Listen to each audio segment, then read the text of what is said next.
10 people were reported dead on the spot while 25 others were seriously injured after a private luxury bus collided with a goods truck along the Sinnar-Shirdi highway in Maharashtra early Friday morning.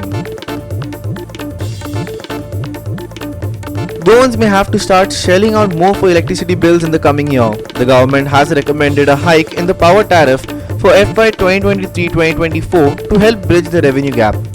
The Electricity Department had filed a petition for tariff proposal for FY 2023-2024 before the Joint Electricity Regulatory Commission on November 30th. The government bridges the revenue gap of the department each year through budgetary support. Traffic signals have been installed at several locations across the state after spending lakhs of taxpayer money. However, most traffic signals are either not working, switched off, or used only to flash yellow. Despite the presence of traffic lights, police personnel have to step in to regulate traffic. Following rejection from the Sakli municipality to hold the rally in the city, organizers have now moved the venue to Vedli near the Amana bridge. The date, however, remains unchanged.